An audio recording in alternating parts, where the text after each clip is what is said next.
Latvijas PEN podkāsts Obligātā literatūra.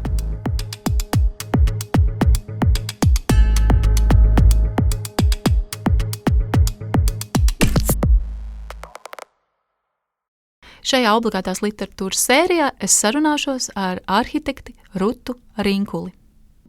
Asaras ir kļuvušas par mūsu pamatvalodu, jo tas, kam mēs ejam cauri, nav vārdos izsakāms. Tas ir teikums no Karolīnas Deirijānas grāmatas. Es viņu nekad vairs nesaukšu par tēti. Mēs šajā sērijā runāsim par 2 grāmatām. Jau pieminēto Karolīnas Deirijānas es viņu nekad nesaukšu par tēvu, un Žizels Peliko grāmatas nosaukums ir Himna dzīvei, ar apakšvirsrakstu Shame has to change sides, kaunam ir jāmaina puses. Šajā sērijā mēs arī runāsim sekojoši par Dominika Peliko un gandrīz 70 citu vīriešu pastrādātiem noziegumiem izvarošanām. Ja jūs izjūtat retraumatizāciju, klausoties raidījumu vai pēc tā lūdzu vēršaties pēc palīdzības, elementārākais, kas ir pieejams, ir visu diennakti pieejama psiholoģiska palīdzība, zvanot pa tālruni 116 123. Tā ir absolūti anonīma un bezmaksas. Jā, bet šajā raidījumā tad arī kopā ar mani ir, un es sarunāšos ar Rutu Rinkuli, kas ir arhitekti, un arī viena no lieciniecēm tiesas prāvā pret Pēteru Postažu, kurš šobrīd jau ir notiesāts, viņam piespriest 10 gadi cietumā par, kā tas tiek saukts? Kā tas tiek saukts oficiāli un kā viņa nodarījums ir? Oficiāli tur ir vairāki krimināla kodeksa panti, jo tas ir noticis pirms 97. gada, kad bija spēkā krimināla kodeks, bet tā ir seksuāla varmācība pret mazgadīgām un nepilngadīgām meitenēm. Tās meitenes tiek uzsvērts, vai mēs lietojam bērni, vai kā tur? Jo es arī šajā raidījumā gribu daudz runāt par to, kā mēs runājam par šiem noziegumiem, un es tāpēc varbūt... Es saku meitenēm, lai gan viņas tagad ir ļoti stipras sievietes, bet īstenībā to formulējumu es tagad neesmu pārlis. Tur ir pret cietušajiem, tur nav tā kā, ja ir juridiski, tad ir vienkārši noziegumu veicējs un ir cietušie, un līdz ar to tie cietušie ir vārdu, uzvārdu un personas kodi. Presē un mēdījos parādās meitenes un... Meitenes un mazmeitas un dažādi. Studentes, jā.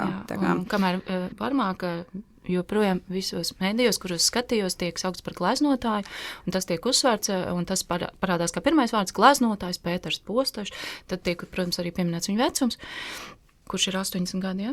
Jā, 86. Jā, 40. gadā.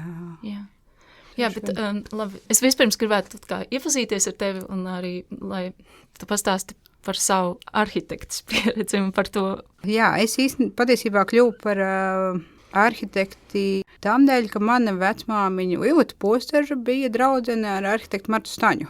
Un tad, kad es mācījos vidusskolā ekonomikas klasē un sapratu, ka bankā strādāt nebūs īsti mans lauciņš kaut kādā mērā, es arī biju. Man vecmāmiņa bija parādījusi, kas ir finanšu piramīdas un kas ir dažādas visādas interesantas lietas, kur bija tajā laikā tas bija vispār interesanti. Tā bērnība bija tādā ziņā interesanti, jo viņa bija piepildīta, jo Vilvita bija ļoti tāda vispusīga personīga, bet es saprotu, ka tīri finanšu darījumi priekš manis nav pietiekami interesanti, bet es nezināju, ko es tieši varētu gribēt darīt. Un tad vasarā pirms iestāju pārbaudījumiem man vecmāmiņa ļoti ierosināja, ka es varētu kļūt par arhitekti, jo viņai bija bijusi draudzene arhitekta Marta Staņa, kas bija viņu iedvesmojusi. Un man likās, kāpēc gan ne?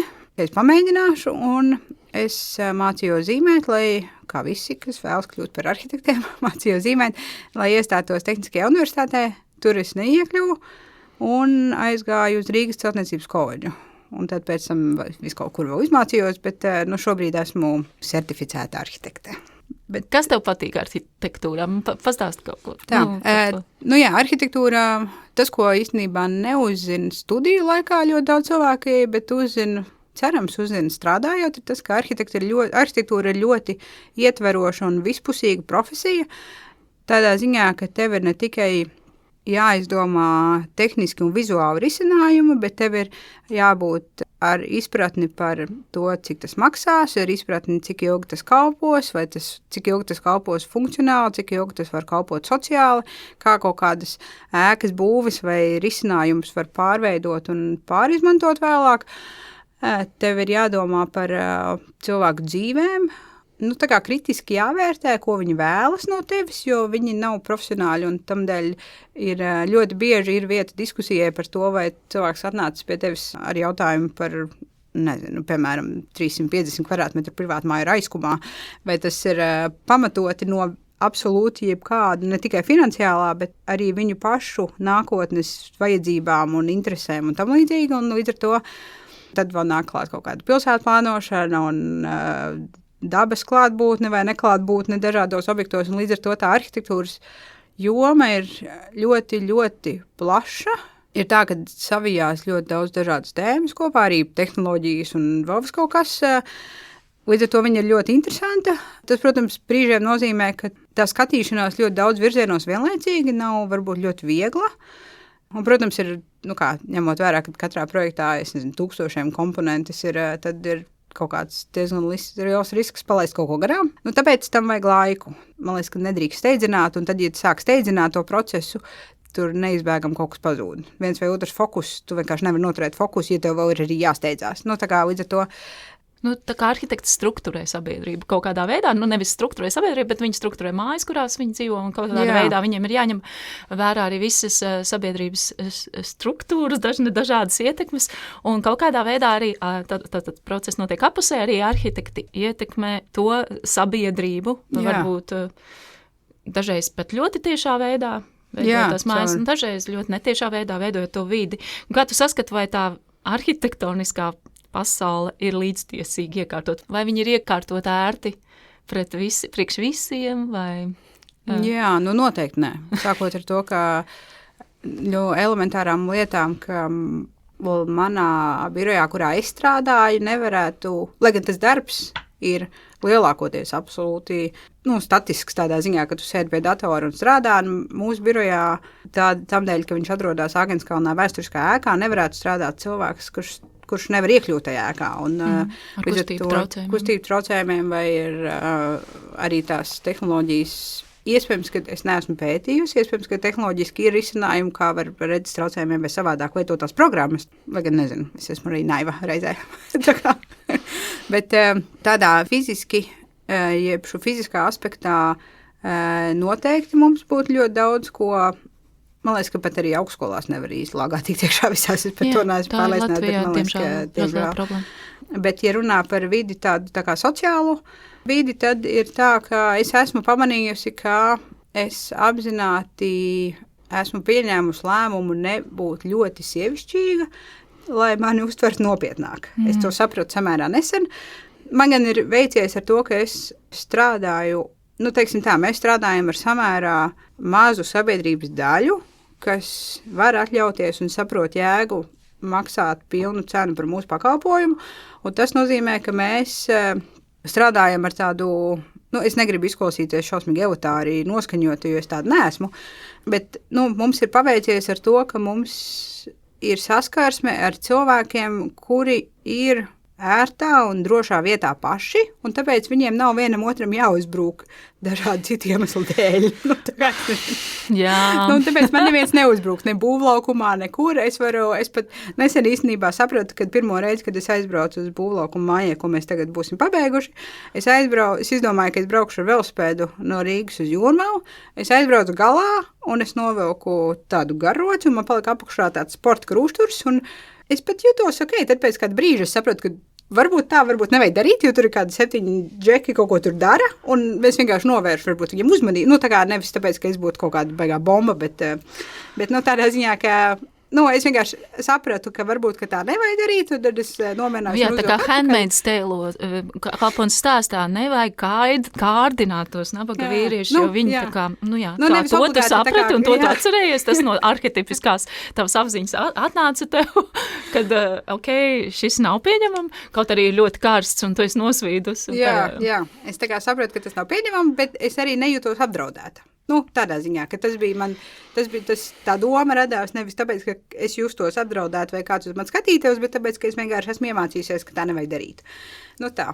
Jā, tu vairākas reizes teici, man ir paveicies, un tas ir kaut kas, kas ir arī interesants izteikums, jo principā jau būtu tā, ka ja mēs būtu dzīvot līdzvērtīgā sabiedrībā, mums nebūtu jāsaka, ka man ir paveicies, jo man neviens neuzbrūk.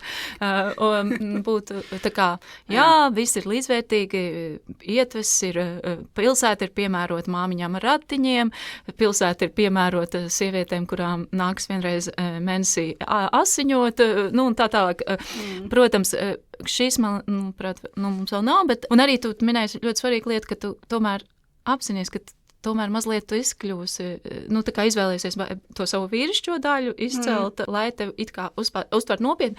Un tas pat nav jautājums par to, vai tev ietverošie vīrieši, viņi noteikti forši cilvēki, kā es sapratu no tevis, un viņi ir ļoti pieņemoši, bet tas droši vien mums visiem, mums ir kaut kādā ziņā arhetipiski, vai mēs vienkārši to esam iemācījušās, ka tā jādara, lai mēs būtu drošībā, jo principā tas ir, lai mēs būtu drošībā un varētu darīt savu darbu.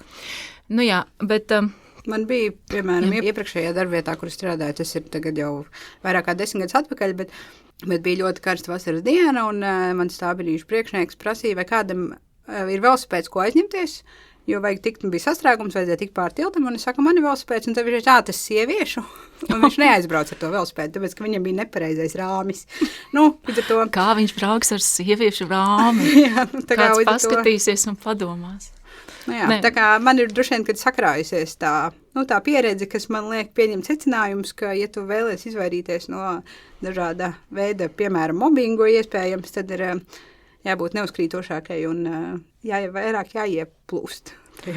Un tā pieredze jau ir arī, protams, sākotnēji ļoti dramatiska tieši ar šo postaža seksuālo varmācību. Varbūt tad varētu te pajautāt, man liekas, ka Latvijas medijos šī lieta tiek atspoguļot arī dažkārt ideoloģiski, viņš visu laiku tiek saukts par gleznotāju, viņš, protams, ir gleznotājs, bet piemēram, arī tajā internetā nevar atrast, ja pārāk nemeklē, piemēram, ir tāds portāls literatūra.lv, kurš raksta par dažādiem kultūras cilvēkiem, un tur ir tikai viņa sasniegumi un nav pieminēta nekas par viņa apsūdzībām. To ir grūti atrast, un joprojām netiek minēts, ka viņš ir vārmāka. Arī tajos rakstos bieži vien netiek minēts, ka viņš ir vārmāka. Kāda ir tev sajūta par to, un kā tu gribētu, lai tiek dēvēti tie cilvēki, kas ir cietuši no šādiem noziegumiem? Jā, es esmu par to domājusi. Tā kā angliski runājošā vidē tas vārds, ko lietoju, ir survivors, kā izdzīvotāji, bet man neliekas, es nejūtos tā, ka es esmu gatava to attiecināt uz sevi, līdz ar to es biežāk par sevi lietoju cietušā visbiežāk. Man liekas, ka sākumā es lietoju arī upuris, bet kā upuris es tā kā nejūtos. Upurim ir ļoti slikta semantika Latvijas. Tur ir daudz piestrādāta arī Viesturs Rudzīts un arī citi, kur runāja par to, cik ka šis upuris ir tā kā sevis pazemošana, ielikšana upura lomā. Protams, vārdam ir nozīmes un varbūt tur ir kaut kāda daļa patiesības, kā varbūt, bet tā pašā laikā. Bet ja ir kāda, kas tā grib saukties, tas ir pilnīgi ok. Tādā ziņā, ka ir, vismaz mana pieredze ir tāda, ka tu izēji cauri, manā gadījumā ar psiholoģisku palīdzību, bet tu izēji ir iespējams iziet cauri dažādiem posmiem, un, es nezinu, es, piemēram, par sevi tagad teiktu, varbūt vairāk, kas varbūt izklausās, man liekas, ka tas pat izklausās pareizi, tā kā cīnītāja. Tādā ziņā, ka man gan ir ļoti interesanta lieta, ka es māku saskatīt labo ļoti dažādās situācijās un ieguvumus no ļoti dažādām dzīves situācijām, piemēram, no tā, ka es netiku Rīgas Tehniskā universitātē, es aizgāju mācīties celtniecības koledžā, aizbraucu uz Dāniju, mācījos Risebā, man dzīves pieredze ir bijusi kopumā ļoti laba, līdz ar to es nenožēloju nevienu mirkli, ka es neaizgāju, neizdarīju to vai vienu lietu. Un līdz ar to tāda attieksme man ir kaut kā pret visu, un kas ir droši vien, kad labi, bet nepasargā no depresijas, diemžēl, bet tas, kas man šķiet, ir, ka tas, ka tu nosauc sevi, piemēram, par upuri vai cietušo, vismaz man tas ļoti palīdzēja kaut kādā mirklī saprast, ka, lai gan es esmu cietusī, es nevēlos būt upuris. Un tas man palīdzēja nolemt, ka es gribu spērt soļus, lai es nebūtu tas upuris. Respektīvi, kaut kā man motivē iziet no tās situācijas, kur mani sevi ir jāsauc par upuri vai man sevi jāsauc par cietušo, jo es jūtos tā, ka es esmu kaut kas daudz vairāk nekā cietušais vai upuris, un līdz ar to spērt kaut kādus soļus savai dziedināšanai, jā, lai kā tas arī neizpaustos. Jā, bet par to noteikti parunāsim arī drīz par to dziedināšanu. Tas man ļoti interesē, un tas, man liekas, ir ļoti svarīgi temati. Bet tajā situācijā, kurā varmāk uzbrūk, tātad gan Žizela Peliko, gan Karolīna Deiriana, gan tu konkrētajā situācijā biji upuris, un es arī esmu bijusi situācijās, kur es esmu upuris tajā konkrētajā situācijā. Vairāk es domāju, ka to, ko var paņemt no dažādiem iebildumiem, lietot vārdu upuris, ir tas, ka ir jādara droši vien visu, lai nepaņemtu šo arhetipu, kurš varbūt nāk no tiešām aizlaikiem, kur ir arī kaut kāda upurēšanas tā rituāla nozīme klātesoša, kur mēs tā kā paņemam šo lomu, un mēs neesam nekāda tā loma, mēs neesam tas, mēs neesam tikai upuri, tajā situācijā tas tā notika, bet mēs esam cilvēki ļoti daudzveidīgi, mums ir mūsu raksturi, profesijas, un tāpēc, lai tajā neieklikšķētu. Tomēr, protams, es domāju, ka arī tajā brīdī, kad Latvijas sabiedrība sāka tur pastiprināt runāt par to, ka nav jāpieņem upura loma, tas bija tomēr, lai atkal novirzītu uzmanību no nodarījuma un lai nerunātu par to, ko patiesībā šīs sievietes vai cilvēki saka, lai nebaidzētu sadzirdēt, kas ir tas, ko mēs sakām, bet lai atkal varētu runāt, un parunāsim par šo tematiku, vai tā kā mūsu republikai puišiem nav tik daudz iespēju sarīkot karus Irānā, piemēram, tad viņi izvēlos citas mazāk karēvīgas paņēmienas, kā novirzīt tēmu uz citu runāšanu. Jā. Tādā ziņā tas, ko tu, kā es saprotu to, ko tu saki, ir, ka, līdzīgi kā, piemēram, ar vārdu resns, ka tas ir vienkārši apzīmējums. Jā, un tāpat arī vārds upuris ir vienkārši apzīmējums, un tas neuzliek tev par pienākumu visu laiku sēdēt un raudāt, bet tu kaut arī tu drīksti visu laiku sēdēt un raudāt, cik tev ir nepieciešams. Jā, bet tas tā kā, tas vārds var būt apzīmējums, neuzliekot par pienākumu izpildīt vienu vai otru lomu, kur arī ir vajadzīga šai pašai struktūrai, kura ir vajadzīga, lai viņu uzturētu, ir vajadzīgs visu laiku šis upurēšanas kaut kāds rituāls, kuru mēs arī saskatām sociālajos medijos un visu kaut ko. Bet tas, ko tu pieminēji, ir tas cīnītāji, ka tu jūties kā cīnītāji, un tas, ko jūs arī kopā ar savām draudzenēm, vai līdzbiedrēm esat izdarījuši, man liekas, tiešām liecina par jums kā par cīnītājām. Jo man tas šķiet ļoti nozīmīgs notikums Latvijas sabiedrībai, ka jūs tomēr šo uzsākāt un novedāt arī līdz tam, ka cilvēks tika notiesāts. Un vai var pastāstīt par to vispār, kā tas sākās? Ja tu esi ar mieru? Jā. Tur ir tā, ka patiesībā tas spriedums nav vēl stājies spēkā. Mana prognoze, ka drīzāk oktobrī ir paiet 6 mēneši kopš apelācijas instances spriedumu, un tad tas spriedums var tikt pārsūdzēts, un tad, ja viņš, vienmēr sakot, līdz tam spriedumu stāšanās spēkā var kaut kāds laiks, bet, tam nav īpaši liela nozīme patiesībā. Vismaz manā uztverē tamdēļ, ka arī, lai gan tas, ko tu saka par to, ka, piemēram, internetā tās sekas Pēterim Postažam vēl nav iestājušās, es zinu, ka zināms apgrūtinājums viņa dzīvē iestājies ir. Tas, zināmā mērā, ir izpildījis to, ko mēs esam gribējuši, ka no tiem notikumiem, respektīvi no viņa pāridarījumiem, līdz šim dzīvē sekas ir bijušas tikai viņu upuriem, tad tagad tās sekas ir vienā vai otrā veidā panākušas arī viņu. Tas man šķiet nozīmīgi. Bet, ja runā par to procesu, kas ir noticis, tad ir tā, kā tātad chronoloģiski 2020. gadā, patiesībā 2019. gadā es paliku stāvoklī, un man tā kā nāca virsū tādas tā kā trauksmes. Par spīti tam, ka man viss bija kārtībā. Man bija vīrs, mēs bijām precējušies, mums bija dzīvoklis kredītā, veselība bija laba, grūtniecība norisēja tā, kā viņai jānorit. Kopumā viss bija darbs, mēs bijām pat ar vīru, jo tad vienojušies, ka mēs dalīsim rūpes par bērnu. Tā kā, ja tā objektīvi no malas skatās, tad viss bija vienkārši brīnišķīgi, bet man bija trauksme, un līdz ar to es jau grūtniecības laikā meklēju psiholoģisku palīdzību. Man bija kaut kādas trauksmes izpausmes, man bija bijušas jau arī iepriekš. Nav tā, ka tas bija radies tā kā tukšā vietā, bet tas bija tas brīdis, kad es vienkārši sapratu, ka, ja objektīvi man viss ir kārtībā, tad kāpēc es jūtos tik satraukt un kāpēc es jūtos tik slikti kaut kādos brīžos. Tad es meklēju pirmo reizi psiholoģisko palīdzību un nonācu pie terapeita pirmo reizi mūžā. Sāku stāstīt par to, ka es nesaprotu, no kurienes ir trauksme un tam līdzīgi, un tad kaut kādā mirklī es minēju, ka varbūt tas ir saistīts ar kaut kādām lietām, ko es esmu bērnībā pārdzīvojusi un tam līdzīgi. Un tad es teicu, ka varbūt tas saistīts ar to, ka es bērnībā spēlējos ar savā vectēva dzimumu locekli, un viņa man prasīja kaut kādas detaļas un prasīja, kas viņš ir, un tad es izstāstīju, kas viņš ir. Patiesībā tas bija daudz mazāk mierīgi, nekā es tagad to varu izstāstīt. Es trīcēju, raudāju un tur ņēmos visādi, jo tas bija pirmais, vispār kaut kādi pirmie tādi atklāšanās. Vai tu varēji uzreiz pateikt to tādu? Neatceros. To izstāstīt? Bet tas bija vairākās sesijās? Es domāju, ka vienā, jo es ar to informāciju biju apradusi tādā ziņā, ka tā seksuālā vardarbība pret bērniem manā ģimenē bija zināma lieta. Tā kā pieņemta kaut kāda lieta vai? Nevis tā kā pieņemta, bet tā kā, tādā ziņā, ka bija bijušas situācijas, kur, piemēram, mēs risinām kaut kādu pilnīgi citu jautājumu ģimenē, kas saistīts, es nezinu, ar naudām vai ar kaut ko citu.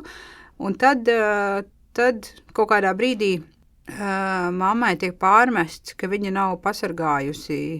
Es neatceros tieši, kā līdz tam nonāka, bet es atceros, ka ne tikai vienu reizi, bet es teiktu, ka vismaz 2 reizes es atceros tādas, kur kaut kāds cits konflikts ir novedis līdz tam, ka tiek pieminēts tas, ka viņš ir nodarījis pāri. Mhm. Un tas tiek pārmests mammai, un tad viņa sāka raudāt. Un līdz ar to, tā nebija norma, bet tā bija informācija, kas bija zināma informācija. Nebija zināmas detaļas, ko es uzzināju tikai tad, kad mēs sākām rakstīt liecības policijā, jo neviens jau par to nerunāja, kas tieši ir nodarīts un tam līdzīgi. Es pat atceros, ka tad, kad man viena no māsām vienā no tām epizodēm runāja, tad es teicu, laikam pateicu, ka viņš ir viņu izvarojis, tad es teicu, kad man paveicās, jo es jau tikai spēlējos ar viņu dzimumu locekli. Tā kā Atvainu, ka smējos, bet pozitīvo visās dzīves situācijās. Jā, tas, jā. Droši vien traģiski, bet tā tas ir. Traģikomiski, bet, jā, labi. Tāda es esmu, neko tur. Tas ir brīnišķīgi, bet arī, jā, tas man liekas ir brīnišķīgi, kā tu spēt, pirmkārt, ka mēs mācāmies par to runāt, otrkārt, ka tu spēj arī tā kā mazliet pasmaidīt.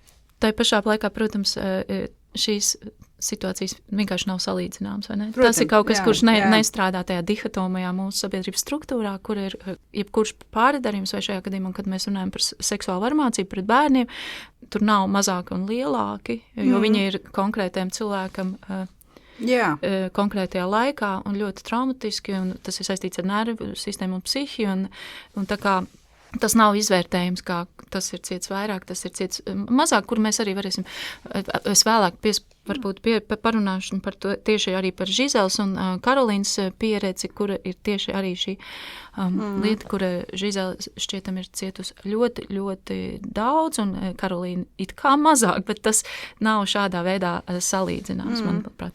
Labi, atvaino, ka es tev pārtraucu, bet tad tu pastāstīji terapeitei. Un tad vai viņa tev atbalstīja? Nē, viņa man neatbalstīja. Viņa teica, ka pirmkārt man būs jāsaprot, ka mana mamma ir pie tā līdzvainīga, jo viņa nepasargāja, jo viņš bija nodarījis pār manai mammai, un tā kā viņa zināja, ka viņš ir varmāka, tad viņas pienākums bija mūs pasargāt, un viņa to neizdarīja, un līdz ar to viņa ir vainīga pie tās situācijas.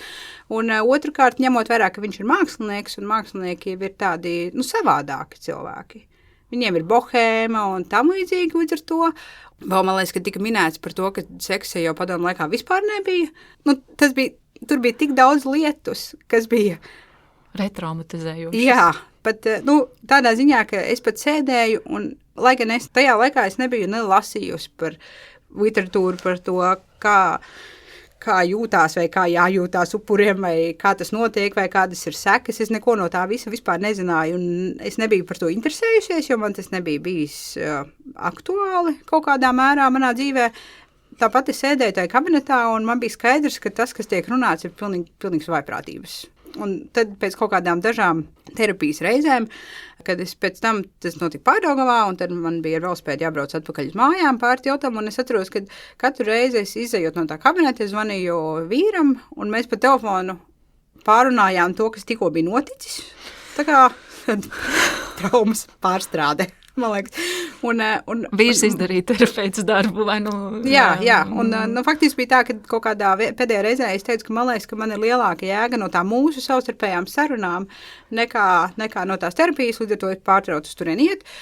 Es neuzrakstīju nekādu iesniegumu, es esmu sākus par to domāt vairākas reizes atstāstot to, kas ir noticis, jo es nesen apskatījos, un tā sieviete joprojām strādā tajā klīnikā, teiksim tā, un līdz ar to, zinot veselības inspekcijas attieksmi pret mediķu, lai gan iesniegums jārakstīja kurā gadījumā. Ir vairāki psihiatri vai terapeiti, kuriem ir tā kā paziņojuši, ka, piemēram, to pašu Viesturu Rudzīti paziņojuši, ka viņam nav tiesības strādāt. Tā kā, it kā tam ir jēga, bet tai pašā laikā es nedomāju, ka tavs pienākums ir. Protams, jā. Es vienkārši domāju, es esmu arī tajā tiesas procesā trenējusies rakstīt iesniegumus, līdz ar to varbūt drīz pienāks brīdis, kad es to varēšu izdarīt. Tā kā man, protams, kad arī nav nekāda pierādījuma, bet tas, ko es esmu sapratusi, tam nav īpaši liels nozīmes tādā ziņā, ka tu zini, ka tas, kas ir noticis, ir bijis nepareizi, un tev ir tiesības to izstāstīt arī tad, ja tev nav pierādījumu, kā to pierādīt. Tam vai tam būs vai nebūs sekas, nozīme ir no vienas puses, bet no otras puses arī tas, ka tu to izstāsti, jau palīdz pirmkārt tevī notikt kaut kādam procesam, un otrkārt tas palīdz arī varbūt citiem paskatīties uz to lietu, ka arī tad, ja to nevar pierādīt, šādas lietas mēdz notikt, un šādas lietas ir nepareizas, un varbūt mums par to ir kaut vai savā psihologu vai psihiatru vidē vienkārši jāparunā, lai tādas lietas nenotiktu. Tā kā līdz ar to, tā, kā saka, ideju brīvam brīdim, tad, kad man brīvais brīdis uzradīsies. Bet, tātad to terapijas pārtraucu. Uzreiz citu terapiju nemeklēju, jo man nebija liela pieredze, un es nezināju, ka tas var notikt arī savādāk. Un tad, kad man piedzima bērniņš, tad, es domāju, ka man tā pēcdzemdību depresija iestājās droši vien uzreiz, bet es sāku risināt viņu tad, kad viņai bija pusgads apmēram. Tad es saprotu, ka ir ļoti traki, ka es daudz raudu un visādas domas par to, ka man, kas uznāk, ka man liekas, ka visiem būtu labāk, ja manis nebūtu, un tad es tā kā ar prātu it kā saprotu, ka nē, ka objektīvi varbūt nebūtu labāk, ja manis nebūtu, bet visādas tādas... Viss tās sajūta ir nepatīk. Tā kā tas bija tāds kā psiholoģisks tumšs laiks. Tad tā terapijā, sākumā pirmais uzdevums bija, protams, tik galā ar to, kas ir jaunās mammas un jauno vecāku pienākumu sloks un psiholoģiskie pārdzīvojumi, un tad, kad bija nokopts, ja tā var teikt, vai atrisināts tie jautājumi, tad varēja sākt tā kā rakt dziļāk un skatīties uz visu pārējo, kur, protams, es arī stāstīju to pieredzi, kas man bija bijusi ar to pirmo terapeitu, un ko es biju stāstījusi, un kas bija noticis, un tā. Teiksim tā, tad lēnā garā, tad, kad tu pierodi pie tā, ka tu vari to izstāstīt. Tad tu atradi labu terapeiti. Jā, otrā terapeite Lelda man bija laba un ir laba jau 5,5 gadus tagad.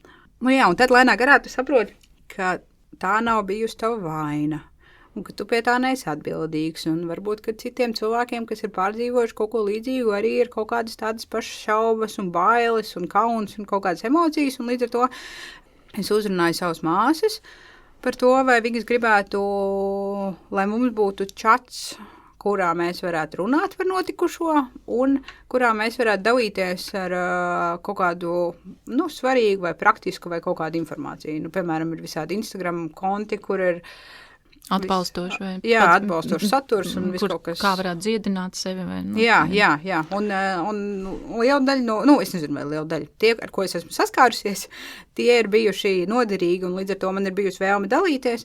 Un, protams, ka sākumā bija tā, ka māsas, nebija tā, ka viņas, ķeramies pie lietas, parunāsim par šo tēmu. Nu, tāda, protams, attieksme nav droši vien, kad lielākai daļai, bet viņām noteikti tāda nebija.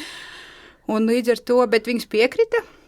Kopumā tas čats, WhatsApp čats, mēs esam tur gandrīz visas, teiksim tā, mūsu ģimenes, es varētu teikt, sievietes, kam viņš ir nodarījis pāri, kas to ir atzinušas un kas ir gribējušas par to sarunāties un sakot līdzi arī vienlaikus. Un tagad jau tas ir vairāk sakot līdzi tam procesam. Varbūt mazāk, ik pa laikam kāds dalās ar kaut ko tādu noderīgu, bet varbūt, ka mazāk, jo tomēr tam čatam arī ir jau 5 gadi, līdz ar to tas entuziasms, nevis entuziasms noplūk, bet tad visu laiku nedalīsies tā kā ar vienu no to pašu droši vien. Tad tu izveidoji grupu faktiski cietušajām un moderēji viņu. Ļoti labi. Bet kā tas nokļuva līdz tiesai? Un tad mums tajā grupā, es esmu vienā grāmatas klubiņā, kur man ir informācija par to, kā demokrātiski virzīt procesus. Tātad mums, piemēram, grāmatu klubiņā katru reizi mēs balsojam par to, ko mēs lasīsim nākamo, un līdz ar to ir skaidrs, ka jebkurā grupā, kurā tu vēlies savstarpēju cieņu, tev ir jādod droša iespēja katram pateikt nē par jebkuru procesu vai lietu, ko tu gribi, lai tas notiek vai nenotiek. Kas zināmā mērā, kā es nesen te redījumā Muša teicu, kas diezgan labi palīdz arī novelt savu individuālo atbildību uz tādu kolektīvo atbildību, jo, ja jebkurš no dalībniekiem pasaka, ka viņš nevēlas iet uz policiju, tad tiek nolemts, ka, ja jebkura no mums pateiks, ka viņi nevēlas to darīt, tad mēs to nedarīsim. Jo, protams, ka tas ir tāds liels un biedējošs solis, un tam vajag drosmi un tam līdzīgi, un līdz ar to mēs esam visas tātad bijušas mākslas vidē un augušas vai apgrozījušās vai tā, mēs tad sākām koķitēt ar dažādām tēmām par to, kā mēs varētu par to pastāstīt pasaulē, neejot uz policiju. Kā aizīt kādu izstādi, vai taisīt kādu mākslas darbu, vai kādu instalāciju, vai kaut kādos dažādos veidos par to tā kā kaut kā izkliekties, tomēr nesparot to juridisko soli kaut kādā mērā. Un tad vienā mirklī, paralēli es par to runāju ar visiem cilvēkiem, ko es sastāpies, pirms, ka tā bija arī tā reize, kad mēs varbūt runājam, neatceros, kad tas bija. Mēs runājam Covid laikā, mēs tikāmies pirtī. Mēs tikāmies pirtī, un es nezinu, vai mēs bijām bijuši policijā vai nebijām, to es neatceros. Man šķiet, ka jau bija, okay. Ka jums jau bija sadarbība ar advokāti. Jā, ok, tad tādā gadījumā mēs bijām bijuši, bet, tad ir, vēl tādas tā kā pārdomas par to, ka cilvēkiem, ko es esmu redzējusi, ar ko saskaras man radinieki, kas ir māmu gleznotāji un citi, kad cilvēkiem liekas, ka māksla ir kaut kāda ļoti vienkārša lieta, ko darīt. Jebkurš var darīt mākslu, protams. Un līdz ar to, un tā kā, es tā gluži neuzskatu, tad man bija skaidrs, ka tas, ka mēs gribam atrast citu kaut kādu sev šķietami drošāku veidu, kā par to runāt, ir jauki, bet tas, kas mums būtu jādara, mums būtu jāiet uz policiju. Mēs varētu, nevis arhitektei, interjeristei, grāmatvedēji vai vēl kam jātais māksla, kas nav mūsu, mēs, protams, to varētu darīt, bet, tā kā tas man tas likās arī kaut kādā mērā nepareizi. Bet īsti tās drosmes tā kā nebija iet uz policiju tajā brīdī, bet tad mēs ar vienu no cietušajām tomēr neatceros, kā mēs līdz tam nonācām. Mēs arī paralēli kaut kā sazvanījāmies savā starpā un satikāmies, protams, un tam līdzīgi, bet mēs tomēr nonācām pie secinājuma, ka vienīgā pareizā lieta, ko darīt šajā situācijā, būtu iet uz to policiju, un tad mēs divatā uzrakstījām policijā iesniegumus par to, kas bija nodarīts mums, un visu, ko mēs zinājām par to, kas ir nodarīts visiem pārējiem. Un kurā gadā, vai tu atceries, kurā gadā tas notika? Tas bija 20... Man liekas, ka viņš bija 21. gadā. Viņš bija 21. gadā. Tas vienkārši interesanti. Jā. Ja jūs uzrakstījāt iesniegumu, es tūlīt atgriezīsimies pie tā, bet man likās tā, ko tu teici, daudz vairākas interesantas lietas, piemēram, par to balsošanu, it kā, ka tā ir individuāls atbildības novēlšana, bet tai pašā laikā man šķiet, ka tā ir fundamentālā demokrātija, tāda, ka, piemēram, ir Šveicē, kura kur viņi balso par visu, un viņi apspriež visu, un ja visi saka nē, un tas ir iemesls, kāpēc, piemēram, Šveicē sieviešu tiesības iegūt tikai 1970. Gadā, sievietes iegūt tiesības balsot, bet tai pašā laikā, jo kādi teica nē, bet tai pašā laikā tur ir tāda lieta, ka tajā procesā, kamēr tiks runāts un kamēr ir ticis viss apspriests, tajā brīdī, kad visi nobalso jā, tad tas sakārtojas tā kā zibenīgi, jo visi ir klātesoši. Tāpatās kā par homoseksuālu cilvēku tiesībām redzēties tur, kamēr viss tiek apspriests, komunicēts, kādu brīdi kāds saka nē, bet tad tajā brīdī, kad saka jā, tad viss ir tā kā, mēs dzīvojam draudzīgi. Tā kā tas ir tāds, man liekas, fundamentāls demokrātijas lieta. Protams, ka tur ir mazliet ciešanas, bet tur tieši nav tās varmācības, tur iztrūks tā varmācība, kur viena personība tā saka, mēs darīsim tā. Bet par to mākslu, protams, ka tas, man liekas, ir viss.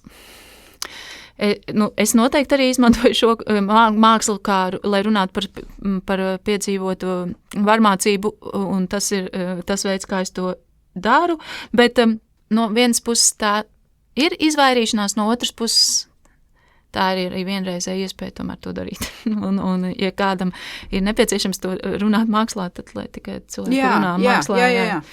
Man tādā ziņā, ka līdzīgi kā ir daudziem cilvēkiem, kas ir auguši kaut kādas profesijas vidē, viņam ir mazliet savādāks priekšstats par to, kas tas ir, varbūt ne labāks, ne sliktāks, ne pareizāks, ne nepareizāks, bet vienkārši ar kaut kādiem zīmogiem virsū. Un līdz ar to ņemot vērā, ka pārējie mani ģimenes locekļi mācījušies mākslas akadēmijā, tur bakalauros un maģistros, tad, tāpēc iespējams man ir, tā kā tāds sociālais bloks vairāk, nevis tāpēc, ka mēs nevarētu radīt kaut ko nozīmīgu, jo tas būtu ļoti nozīmīgs mums, un mums tas palīdzētu, un varbūt tas palīdzētu vēl kādam, bet tādā ziņā, ka tas vienkārši ir, tas tāds.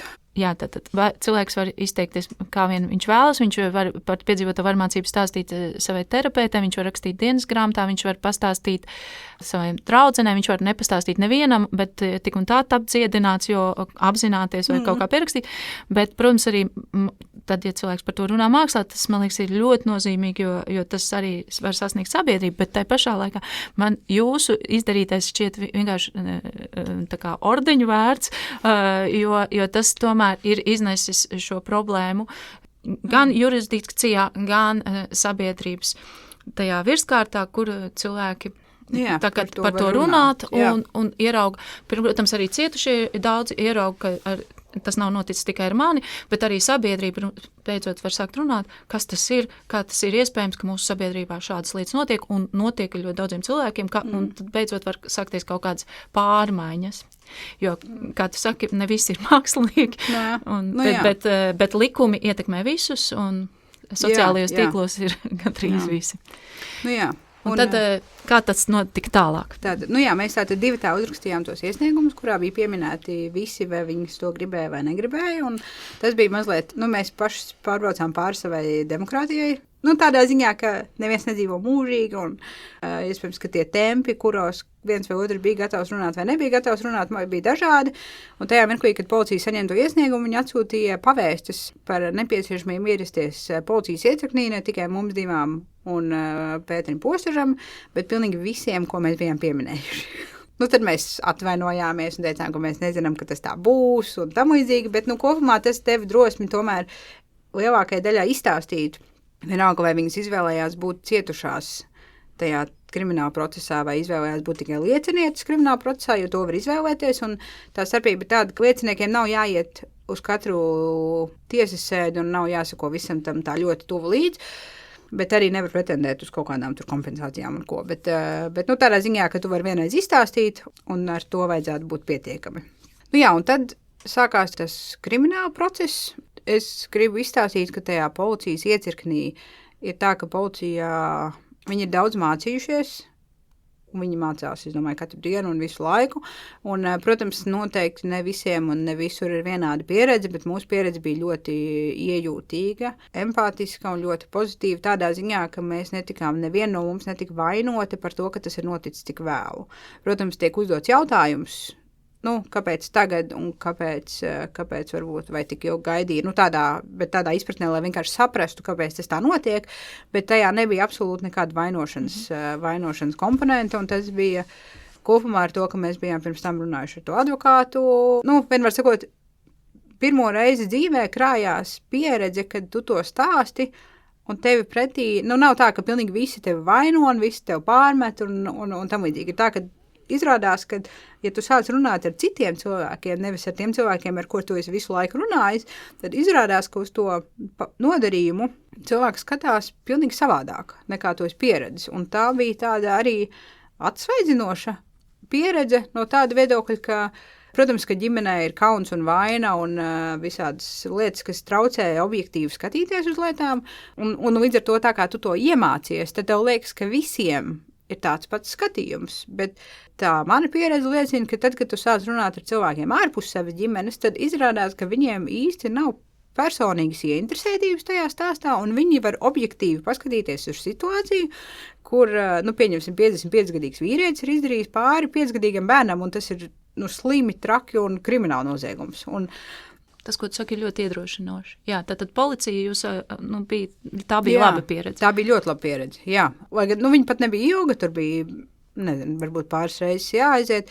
Un tad bija pa vidu arī kaut kādas labākas un sliktākas bišķiņ pieredzes, bet kuras arī ir labojamas. Tādā ziņā, ka mums bija, piemēram, tiesu psiholoģiskajā un psihiatriskā ekspertīze, kur parādīja zināmā mērā to mūsu trauslumu, psihes trauslumu, kas bija ļoti interesanti. Tur bija tā, ka bija divas ekspertīžu reizes, vienai cietušajiem vienā reizē, kur viņi stāstīja, ka viņai rādīja bildes un uzdeva jautājumus. Tas bija varbūt nepatīkami, bet tas bija priekš viņas arī ļoti dziedinoši tādā ziņā, ka viņi izraudājās, izstāstīja drošā vidē un sajūtās uzklausīta un pat apsvēra domu, ka varbūt ka viņi varētu iet un turpināt strādāt ar to psiholoģiju vai psihiatriju arī turpmāk. Un tad bija tā, ka vienā citā reizē mums bija trīs cietušajām pēc kārtas, ik pa 2 stundām nolikts laiks. Katra no mums iegāja, iznāca ārā tā kā šokēta par notikušo, bet lāgā neizstāstīja nākamajai, ko satika to nākamo, kam ir jāiet iekšā, sasveicinājās, tādā šokētā stāvoklī, bet neko daudz neizstāstīja, un tad tā nākamā persona gāja iekšā un atkal piedzīvoja to pašu, iznāca ārā, atkal šokētā stāvoklī sasveicinās ar trešo personu, kas iet iekšā, iznāk ārā. Mums bija tajā reizē sarunāts, ka mēs pēc tam satiekamies uz saldējumu pie manas mājās, un mēs sēžam un ēdam to saldējumu, un visām ir skaidrs, ka tas, kas ir noticis, ir bijusi retraumatizācija, upuru vainošana, atkal kaut kāda tāda ārprātīga pieredze, bet mēs pirmkārt vienu otru nebijām pabrīdinājuši, kas man liekas ļoti interesanti. Tādā ziņā, ka tu iznāc ārā un tu saproti, ka ir noticis arī kaut kas. Tas nebija arī jūsu pienākums, protams. Tas nebija pienākums, bet tādā ziņā, ka tu esi joprojām tik trausls un tik ļoti nesaproti, kas ir ok un kas nav ok, ka tu nevari to izvērtēt uzreiz. Tu tā kā saproti, ka tas nav ok, bet tu iznākot ārā, man gribētos teikt, ka cilvēkam, kurš skaidri saprot un var nodefinēt lietas, viņš varētu iznākt ārā un pateikt tam nākamajam cilvēkam, tas bija ārprāts. Es nezinu, man liekas, ka nē, iekšā vienkārši. Tas ir iespējams, kad ir cilvēks ciedināts, un tāpēc uz tā jau balstās, cik es tagad iedomājos, ka tie vārmāks jau uz to arī dzīvo. Viņi ir spēja darīt to savu vārmācību ilgi un ilgi, tāpēc, ka tie bērni vai cilvēki, kuri cietuši no vardarbības, tad, kad viņi tiek traumatizēti, tad, kad viņi ir traumas brīdī, viņi nespēja pateikt tam otriem nē, tur. Tas prasa dziedināšanu. Tāpēc tur, piemēram, tas Maikla Džeksona gadījums, kur tur vesela ģimene, tā tad ir cietusi no viņa vārmācības, un tikai tagad viņi beidzot savā starpā atzīst viens otram, brālis, māsa, ka tas bija noticis. Tajā brīdī viņi nevarēja to viens otram pateikt, tas notiek, tas nav iespējams. Protams, šis ir cita veida vārmācība, kas bija no tās tiesu ekspertas. Jā, no tiesu ekspertas. Tur bija 2 ekspertas tajā telpā, un tad gan mēs izdarījām tā, ka mēs uzrakstījām iesniegumus, un tika izteikti disciplinārs sods, un viena no viņām, cik es zinu, tad vairs neveic šādu veidu ekspertīzes šādās tēmās, jo viņi nebija sagatavoti tam darbam, viņi to nemācīja. Bet viņas tā kā ļoti apstrīdēja jūs, vai viņas tā kā kaunināja jūs? Kā? Tas bija arī interesanti, tad, kad man bija, es rakstīju tos iesniegumus un mēģināju saprast, vai tas bija pareizi vai nebija pareizi, tad man vajadzēja izstāstīt, kas, mums bija daļa no lietām bija pierakstīta, kas bija starp tie nodarījumi, bet, piemēram, viens no tādiem piemēriem, kas notika tieši ar mani, bija tā, ka man man pēc tam tiesu ekspertu padomes, man liekas, kad ētikas komisijas vadītāja, vai es neceros, tagad nepateikšu, respektīvi viņi prasa, vai tika izmantota tiesu ekspertīzes metodas. Un tad es viņai teicu, ka ja tā metode ir tāda, ka tev atkārto vienu to pašu jautājumu vairākas reizes, līdz brīdim, kad vai noved tevi līdz asarām, vai saņem no tevis kaut kādu sevis gaidīto atbildi, tad jā, jo es jau nezinu, kādas tās metodas ir. Tu kā cilvēks, kurš esi nonācis kabinetā, kur tevi izvērtē, tu jau pat nezini, kam ir jānotiek, jo tās metodas patiesībā ir, viņas ir limitētas pieejamības, tā iemesla dēļ, lai, piemēram, varmāka nevarētu sagatavoties tai tiesu ekspertīzei, respektīvi, lai viņš nezinātu, kā viņam ir jāatbild uz jautājumiem, tāpēc ir tā, ka tā ekspertīzes metode, nav atrodama vienkārši internetā, Wikipēdijā, piemēram. Un līdz ar to, tad, kad tu nonāc tajā kabinetā, tu īsti nezini, kam tad tieši ir jānotiek. Bija skaidrs, ka tas, kas tur notiek, bija traki. Konkrēti man jau uzdeva jautājumu, kāpēc es rakstīju iesniegumu policijā, un tad es teicu, tāpēc, ka man nodarīja pāri, tad man prasa vēl vienreiz, un tad es saku, ka man liekas, ka tad es teicu, ka man nodarīja pāri arī citiem, tad man prasa vēlreiz, un tad es saku, ka es gribu pasargāt savu meitu, un tad man pretī saņem jautājumu, tad Pēterim Postežam ir jāsamaksā par visiem pasaules pedofīliem. Vienmēr, tas viss bija absurds, tur ir vesela nodaļa, man liekas, par to varētu stāstīt un rakstīt, bet, respektīvi ir tā, ka tu saproti, ka tas nav ok, tu tur raudi un pārdzīvo un visu kaut ko dari, bet tas, ko es gribu teikt, ka šāda pieredze konkrēti ar šīm ekspertēm vairs nevar atkārtoties, jo viņas to vairs nedara. Jā, bet, protams, tas ir labi un arī paldies par to, ko jūs esat izdarījuši, bet arī lasot, piemēram, gan Karolīnas, gan it sevišķi Karolīnas grāmatu, viņas, protams, ir dusmīgas un arī runā par sabiedrības problēmām, bet tas, ka tā mūsu situācija nav salīdzināma. Viņiem ir tomēr daudz vairāk vietas, kur sievietes var griezties. Viņiem ir sieviešu drošības centri apkārt. Tur ir izstrādāta sistēma, kā tomēr runāt ar cietušajiem ļoti iejūtīgi un kā veikt visas tās ekspertīzes, un tas, protams, mēs esam vēl tikai ceļā uz to. Man ļoti žēl, ka tev tur nācās piedzīvot. Un tas ir arī tā lieta, ko es gribēju pieminēt par to, ka mūsu sabiedrībā mums ir ļoti svarīgi būt atdot to laiku un telpu upuriem un cietušajiem, ka mēs varētu runāt par viņiem, bet principā mēs vienmēr gandrīz, cik es esmu piedzīvojis, publiski mēs domājam nevis, kas notiks ar to upuru vai cietušo, mēs domājam, kas notiks ar to vīrieti, kas notiks ar Vudiju Allenu, kā es tagad skatīšos viņu filmas, ko man darīt ar Nīla Geimana grāmatām, ko man iesākt ar Pētera Posteža gleznām, kā mēs viņu tagad sauksim. Bet tas nav, man liekas, ka tajā publiskajā diskursā tas vispār nebūtu svarīgi. Es domāju, ka ir svarīgi domāt par dot to laiku un telpu upuriem, domāt, kas notiks tālāk ar viņu, kā viņš tiks dziedināts, kādi mums ir resursi, ko mēs darīsim, kamēr tā dziedināšana notiks, un, piemēram, tie izvarotie cilvēki nevarēs strādāt. Mums par to ir jādomā, ko mēs darīsim. Mēs ļoti satraucamies, piemēram, par demogrāfiju. Es domāju, ka cilvēki, kuriem ir izvarošanas pieredze, daļa cilvēku, iespējams, sevi definē kā aseksuālus. Mums šajā spektrā mēs arī varētu paskatīties uz šiem notikumiem. Jā, bet tā ir tāda neliela atkāpe, tad diemžēl jums nācās piedzīvot to retraumatizāciju.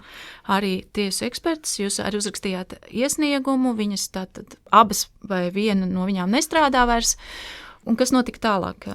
Jā, tālāk samērā ātri, pēc manas sajūtas samērā ātri, lieta nonāca tiesā, pirmajā tiesu instancē, kur notika diezgan daudz tiesas, jo tika uzklausīja diezgan daudz liecinieku. Šajā gadījumā bija tā, ka tā kā tas laiks bija diezgan garš, un mēs bijām diezgan daudz cietušās, tad bija diezgan daudz liecinieku, kas par to bija vienā vai otrā laika posmā uzzinājuši, un tāpēc varēja izstāstīt, ka viņi to bija zinājuši, attiecīgi, katrs kaut kādā citā laika posmā.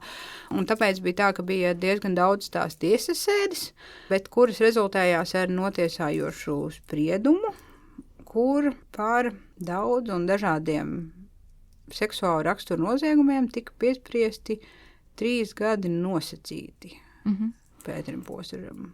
Mūs tas spriedums, protams, neapmierināja, jo bija skaidrs, ka viņa dzīvē tā tad neiestājas nekādas sekas par to, ko viņš ir nodarījis. Viņam bija probācijas uzraudzība noteikti, tas nozīmē, ka reiz mēnesī jāizbrauc parunāties par to, kā viņam iet, bet, piemēram, nav aizliegums mācīt bērniem zīmēt vai darīt kaut kādas, tā kā viņam nav nekāda cita veida aizliegumu. Viņš var turpināt darīt visu to, ko viņš dara, lai kas tas arī nebūtu. Viņam vienkārši ik pa laikam jāiet parunāties, un ņemot vērā, ka viņš bija pietiekami nekaunīgs, lai pirmajā tiesā koģitētu ar tiesnesi, kas likās ārprātīgi, bet tas tā notika, tad bija skaidrs, ka viņš vienkārši aizbraukšu probācijas dienas un pakuķetēs tur ar tiem cilvēkiem, kas tur strādā, jo... Tik šarmants vīrietis. Līdz ar to, respektīvi mēs bijām neapmierināts, arī prokurori bija neapmierināti ar to spriedumu, apsūdzētais arī bija neapmierināts, jo viņš uzstāja uz savu nevainību. Līdz ar to visas 3 puses pārsūdzēja to pirmo spriedumu, mēs tikāmies nākamajā tiesā, un nākamā tiesā ir 3 tiesneši, bet pirms pienāca nākamā tiesa, tur bija tāda nianses, ka tajā pirmajā tiesā tika pielietota amnestijas likums, kurš ir tāds interesants likums, kurš ļauj atbrīvot no soda 1996. gadā, ja es nemaldos, cilvēkus, kas tajā brīdī ir sasnieguši 50 gadu vecumu. Mhm. Runājot ar kaut kādiem dažiem draugiem paziņām, es īstenībā neesmu, tā precīzi nevaru teikt, ka es zinu, bet man šķiet, ka tās amnestijas likuma jēga bija attaisnot cilvēkus par lietām, kas ir padomju laikā, iespējams, nepatiesi pietiesātas vai kaut kādu citu, respektīvi, tur ir kaut kāds, tāpēc viņam ir laiks, viņam ir vecums un viņam ir visādas lietas. Un tagad, tātad 2020.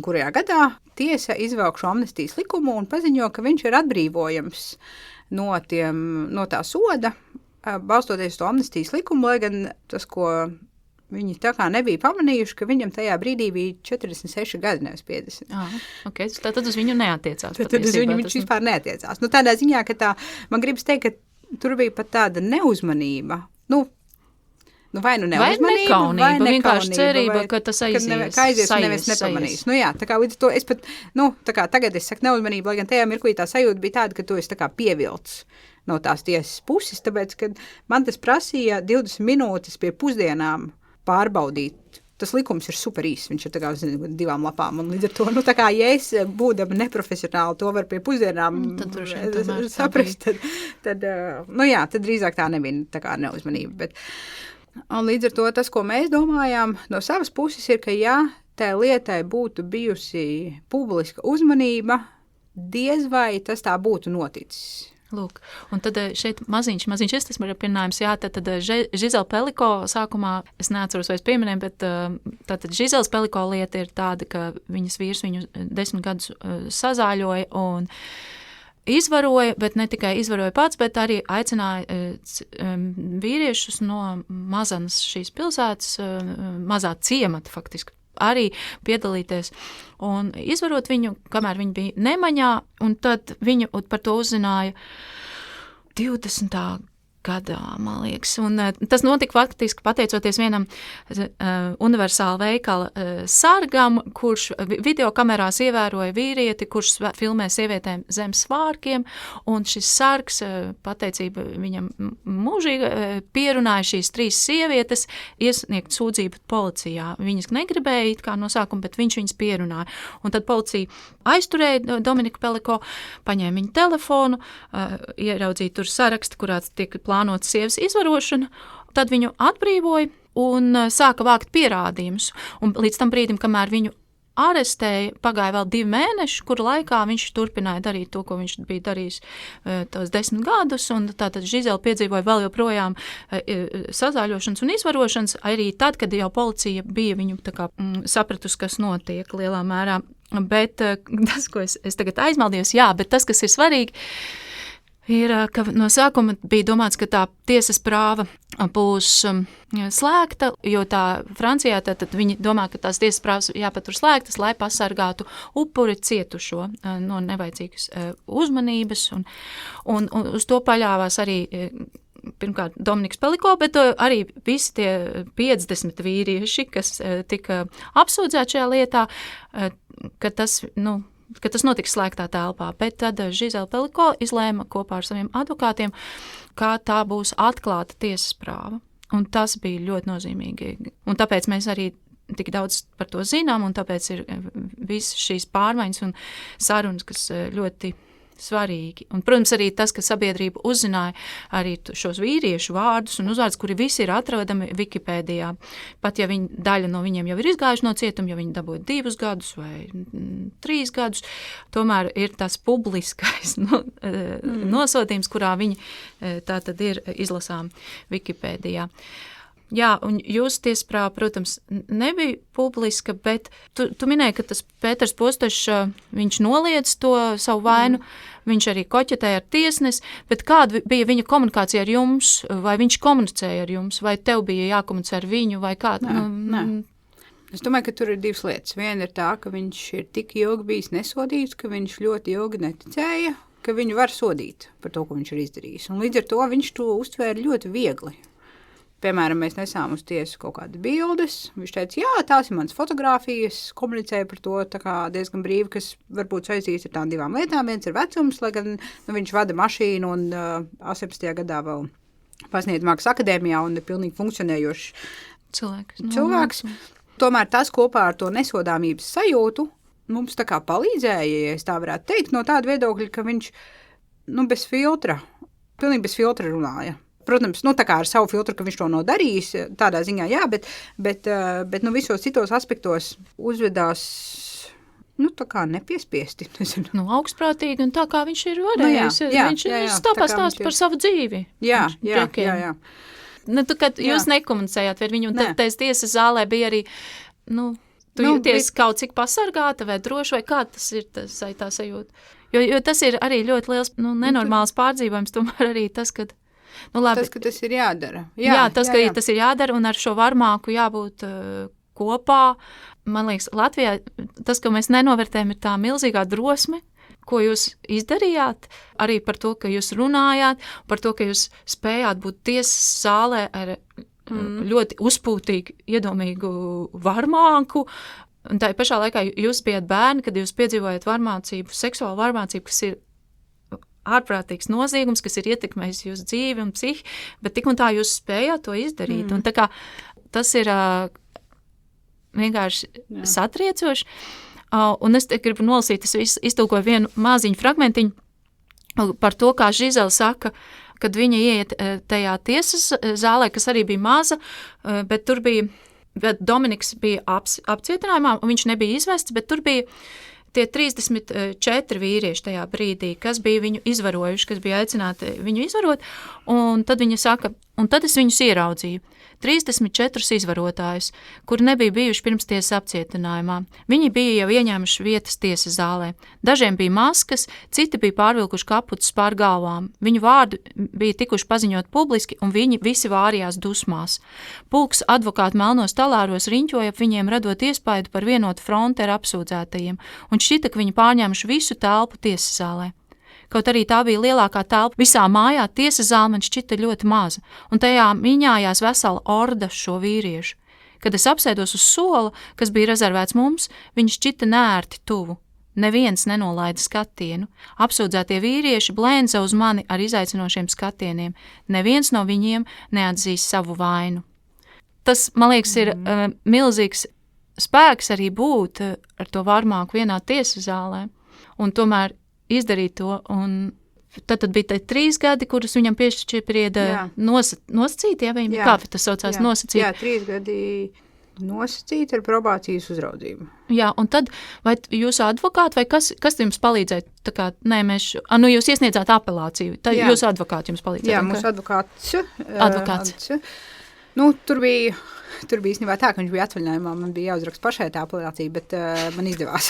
Tas bija labs laiks, kad aiziet atvaļinājumā. Labi. Tur neko nevar. Tas nav tā kā, respektīvi, jo tur ir tā, ka tur ir tiesa, tad pēdējā tiesā paziņo, kad nolasīs to spriedumu, tad nolas spriedumu, no tā brīža viņš kaut kādā laikā ir pieejams. Un tā pieejamība ir tas brīdis, kad ir jāsāk rakstīt apelāciju. Un to pieejamību nevar paredzēt, jo viņu mērķi pārcelt līdz maksimālajiem vai nemaksimālajiem laikam, ko var. Un līdz ar to tas nav gluži tāds, kas ir kas ir gluži ļoti viegli paredzams tas datums, kurā mirklī tev ir jāsaņemās un 10 dienās jāuzraksta tā apelācija, kurai var sagatavoties. Un mēs arī pat bijām, man liekas, ka zināmā mērā sagatavojušās iepriekš. Tādā ziņā, ka no tā nepilnā sprieduma tu jau zini, kas tur ir nolēmts. Tev vienkārši kaut kādas detaļas, kas varbūt, kad ir tas lielais teksts iztrūks, bet tās, to, piemēram, ka tas amnestijas likums nav piemērojams, tas jau bija zināms jau diezgan laicīgi. Tad es sazinājos ar Olgu Dragaļevu. Es viņu pazinu no grūtnieču vingrošanas laikiem. Tas ir bijusi brīnišķīga pieredze. Es nekad nebūtu iedomājusies, ka viņa varētu būt brīnišķīga pieredze, bet viņa tāda bija. Un līdz ar to, viņa bija sākusi strādāt Rebaltikā, un ja viņām interesētu par to rakstīt, tad mēs labprāt runātu.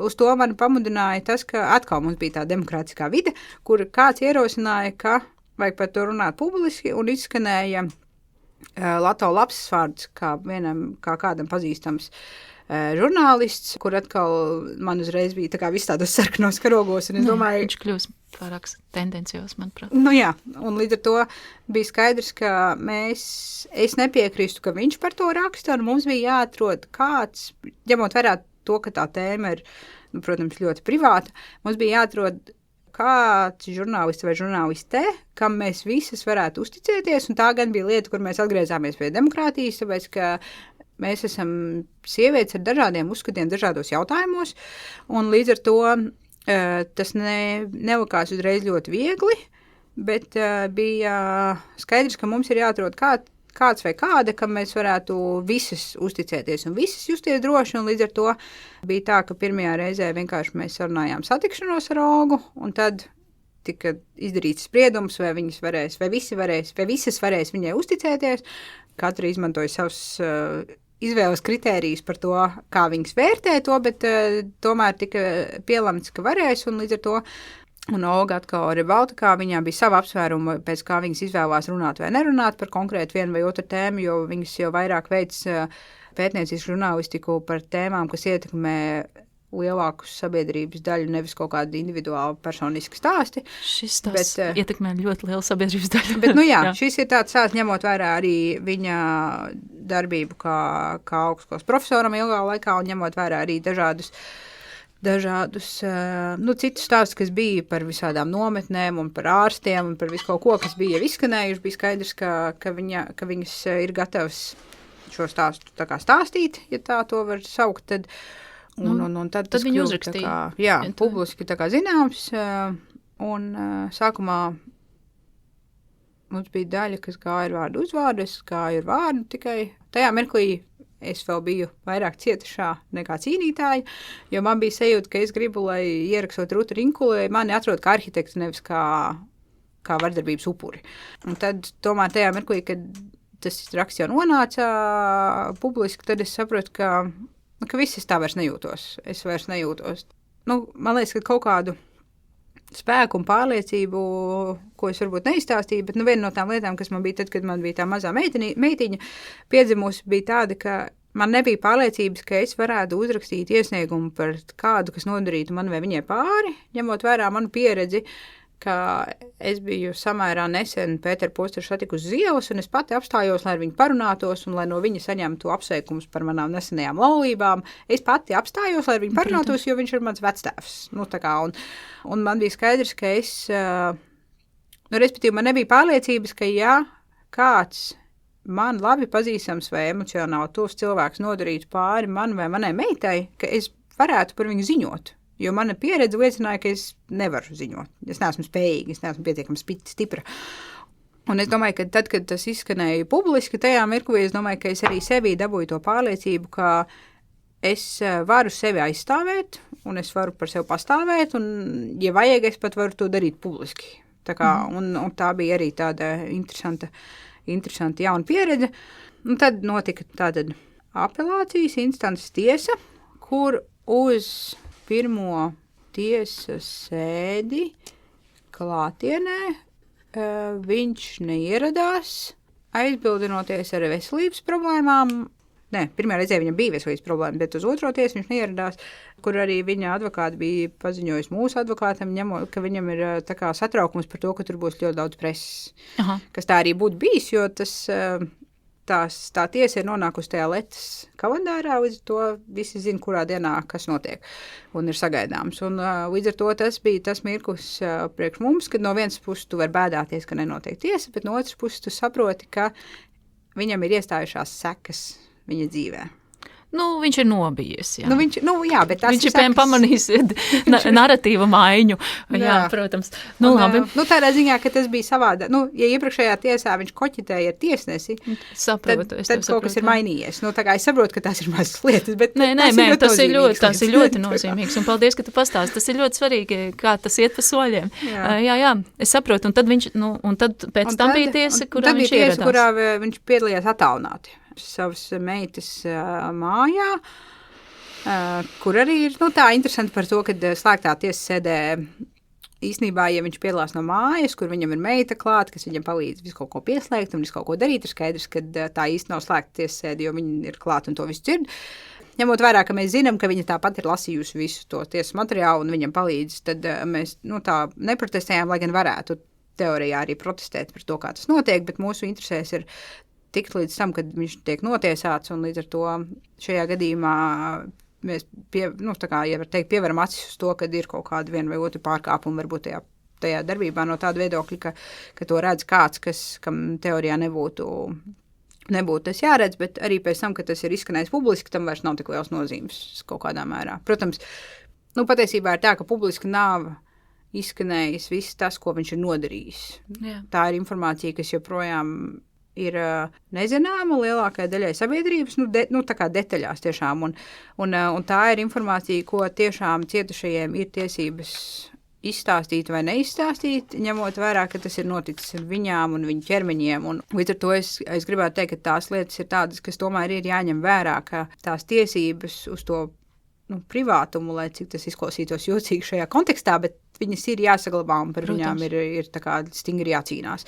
Un tā otrā apelācijas instances tiesas bija nedaudz un ātras, jo tika nolemts, ka nav jāiet cauri un jāveic pierādījumu pārbaude, tā kā kaut kāda atkārtota pārbauda, līdz ar to tur bija dažas, 3 varbūt samērā īsas tiesas un diezgan ātri nonāca līdz spriedumam, un tagad mēs esam situācijā, kad mēs gaidām, tātad saīsinātais spriedums ir pasludināts, kur ir piespriests 10 gadu cietumā, tad mēs gaidām to pilno spriedumu, un visdrīzāk jau viņš viņu mēģinās pārsūdzēt. Bet es domāju, ka ne mēs, ne prokuratūra vairs viņu, es domāju, ka nepārsūdzēs, jo, teiksim tā, ņemot vērā viņu vecumu, lai gan par nodarījumiem būtu piespriežams iespējams daudz lielāks laiks cietumā, nezinu, man liekas, ka ņemot vērā viņu vecumu, 10 gadi ir adekvāti. Jā, tas arī ir nozīmīgi priekš mums, priekš pārējās sabiedrības tie 10 gadi, kas šķiet nopietnāk. Ja viņš, kā tu saki, pirmajā tiesā koķitē ar tiesnesi, un viņam šķiet, ka tas ir, un kā tev terapeita pirmā, kur varbūt nav īsti terapeita, bet es nezinu, kas, bet saka, ka tā ir bohēma, vienkārši mākslinieka bohēma, tad tomēr tas ceļš tiek noiets līdz tam, ka tie ir nopietni noziegumi, un arī ar tie 10 gadi 86 gadījumu cilvēkam nozīmē, tā ir skaidrs zīme sabiedrībai, nē, tas ir noziegums, tie ir noziegumi, tur nav ko koķitēt, tu esi izdarījis noziegumus un vairākus noziegumus, un arī tātad tas ir arī tomēr ziņa citiem varmākām, kur tā nav bohēma, ko tu dari, tas ir seksuāls pārkāpums, seksuāla varmācība, par kuru tu vari arī tikt sodīts, nevis tikai lielīties manusfērā. Jā, bet kāda bija viņa reakcija uz to? Kā viņš to, vai jūs tiekat pasargāt un jūs vispār par to neinteresējaties, par to, kāda ir tā reakcija vai kā? Es tā īpaši neinteresējos, jo es esmu atbrīvojusi sevi no šī pienākuma. Protams. Paldies. Tādā ziņā, ka, mēs esam pareizāk sakot, es tam esmu izgājis cauri.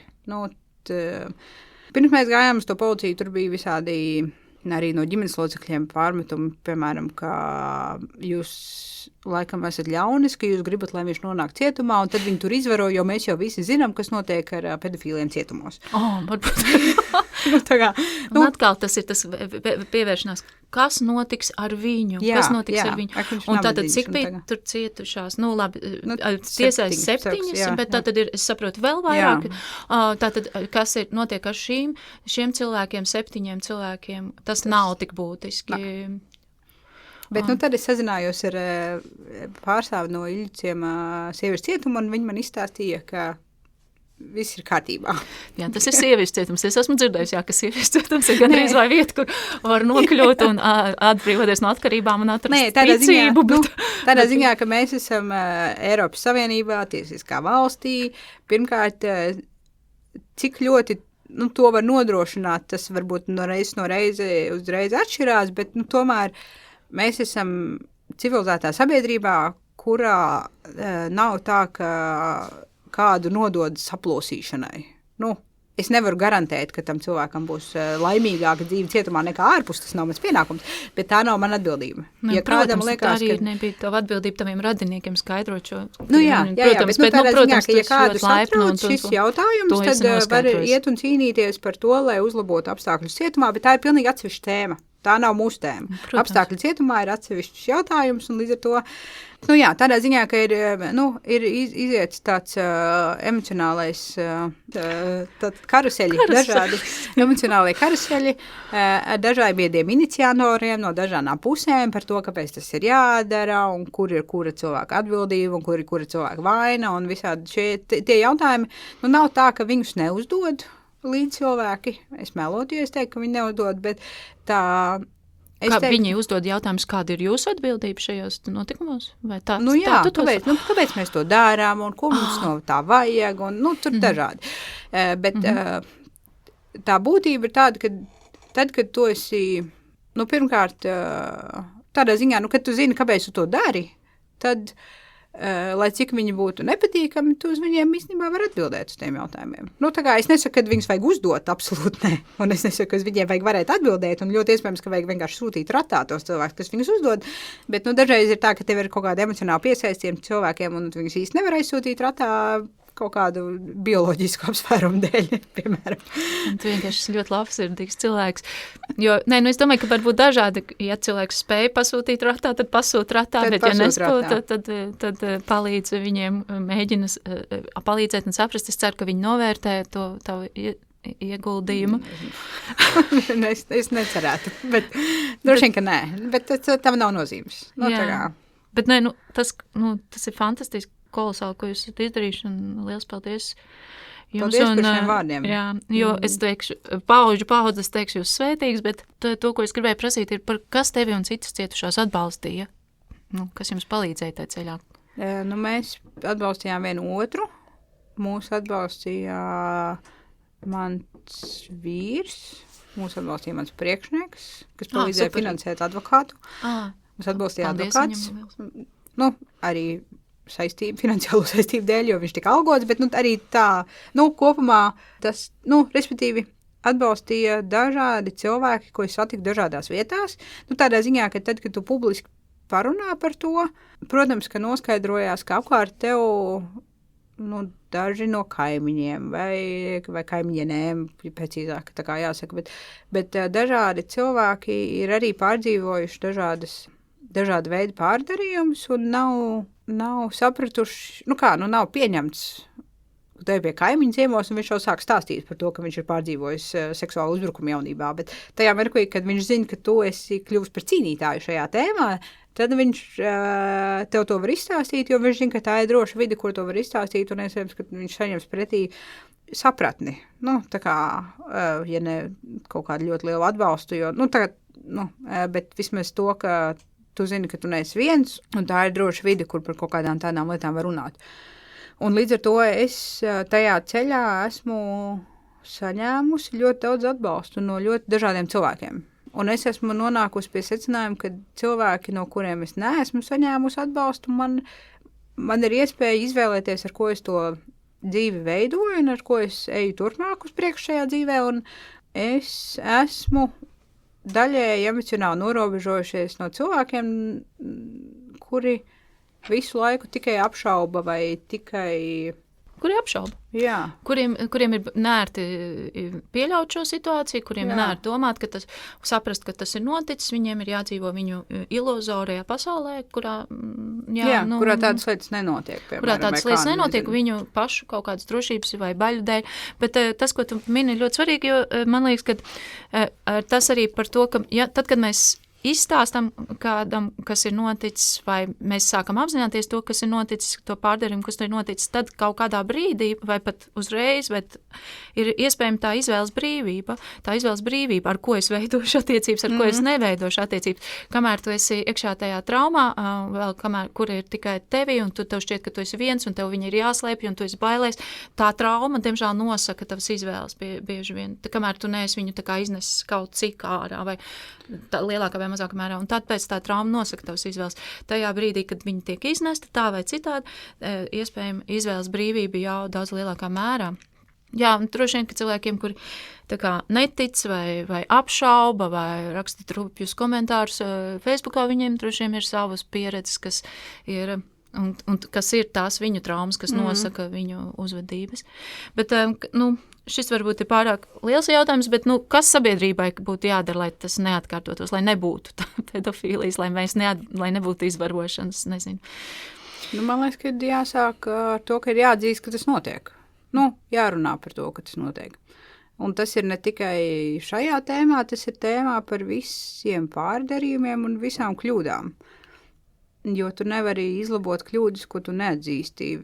Vai tādā ziņā kļūdas, kā es saku, kļūdas, un šī seksuāla vardarbība par bērniem nav kļūda. Tā ir apzināta rīcība, bet tas, ka tas ir bijis noklusēts ilgu laiku un ka lāgā neviens nav tā kā Sabiedrības struktūrā ir kaut kāda kļūda, kas pieļauj to, ka šāda lietas var notikt un atkārtot notikt, un ka tad, kad tu stāsti, ka tu dzirdi no saviem draugiem vai līdz cilvēkiem, ka viņi nāk pie tevis un stāsta, un tas es arī esmu to piedzīvojis, kad es runāju savā mākslā par seksuālo varmācību, tad pēc tam uzreiz daudz cilvēku nāca pie manis un runāja, un kad tās mani iespējas ir, ka Latvijā ir ļoti daudz cilvēku, kas piedzīvojuši seksuālu varmācību, tad tas oficiālais skaitlis ir kas ir pasaules skaitlis, ir katra 3. sieviete un katrs 6. vīrietis, bet man Latvijā, piemēram, savā burbulī sajūta, ka tas skaitlis ir daudz lielāks un nopietnāks.